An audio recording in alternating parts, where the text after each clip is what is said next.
People keep saying the same two things about the Pretti shooting here in Minneapolis. They say, you have the right to observe and film. They say, you have the right to carry a gun if you have a permit. Now, of course, both of those statements are true, but both of them are completely misleading when ripped out of context. Because what both of those statements do is substitute slogans for circumstances. And circumstances are everything.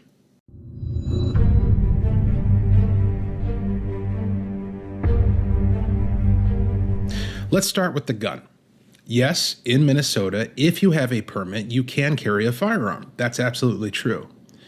But every concealed carry instructor in this state will tell you the same thing. The moment you choose to carry a firearm, your responsibility goes up, not down. You don't become more entitled to engage in confrontation. You actually become more obligated to avoid it.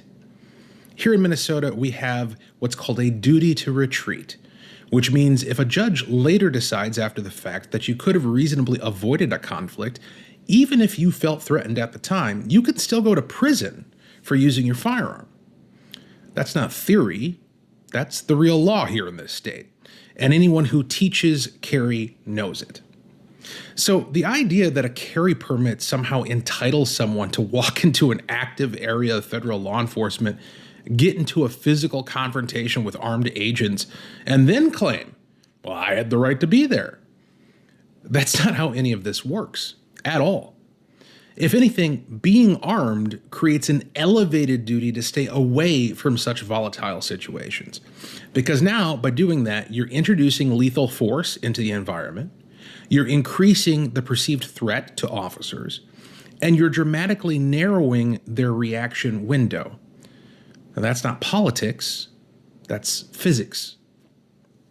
Now let's talk about the filming aspect. Yes, of course, you have a First Amendment right to record police, that's true, but that right has limits.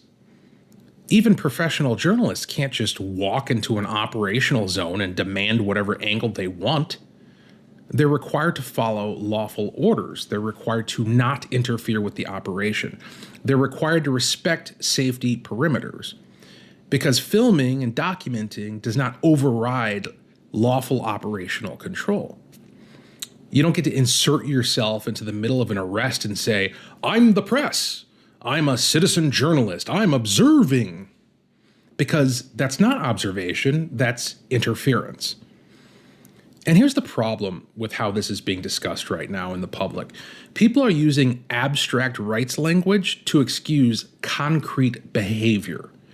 They're saying things like, well, he had the right to carry. He had the right to film. Without asking, were his actions those of someone trying to avoid conflict? Or were his actions those of someone inserting himself into conflict? And those are very different things. Carrying a gun does not give you license to approach law enforcement and interfere with their duties. Filming does not give you license to defy lawful orders. And neither of those activities creates immunity from the consequences when things predictably escalate. And this is where context matters. Was this a peaceful sidewalk interaction?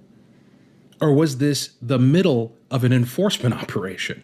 And the answer is obvious. Was this passive observation from a distance? Or physical proximity and confrontation? Was Pretti retreating or advancing? Those questions shape the case, not your slogans. And here's what bothers me about the way this is being framed. It trains people to think that their rights are shields from consequences instead of responsibilities. It tells them, well, just invoke the magic words, gun rights, press rights, protest rights, and reality will bend around you. But it doesn't. Reality responds to your behavior. Law evaluates your choices and actions. And officers in the field don't have the luxury of freeze-frame hindsight. What they see is distance, movement, compliance, resistance, threat posture. And you have 100% control over all of those factors. You choose whether to approach. You choose whether to comply. You choose whether to resist, and you choose the posture and temperament with which you engage, all of which is relevant to whether you are exercising your rights lawfully or committing multiple state and federal crimes. Now, none of this means that we definitively know whether the shooting was justified. The most up-to-date analysis at the time of this recording suggests a great deal of confusion during the struggle, potential accidental discharge, and decisions made in the moment under disorienting circumstances. Investigators will determine all of that. What we do know is that the standard for deploying lethal force is not correctly believing that you're under imminent threat, but reasonably believing that you are. So even if this turns out to be a mistake to one degree or another, it likely won't turn out to be a crime committed by the officers involved. And that's because that's the way it should be, because these officers and all officers must make split-second decisions in chaotic circumstances which are created by the subjects they interact with. Their decision to fire never would have been made if Pretti had maintained appropriate distance, not charged forward, complied with lawful orders, stopped resisting, and not maintained a threatening posture. He made those choices, which led to the officers making theirs. So the conversation becomes dishonest if it only asks, did Pretti have the right to do X? Instead of asking, did Pretti act in a way that someone with those rights is expected to act under the law? Because rights without responsibility aren't liberty, they're license for chaos. And when chaos meets armed law enforcement, people are likely to die. If you want to carry, you must avoid confrontation. If you want to film, you must avoid interference with lawful operations. If you want to protest, you must avoid impediment. Those aren't my political opinions. Those are the laws of our land. And pretending otherwise doesn't honor Pretti. It endangers the next guy who thinks that some slogan will protect him from the predictable consequences of his actions.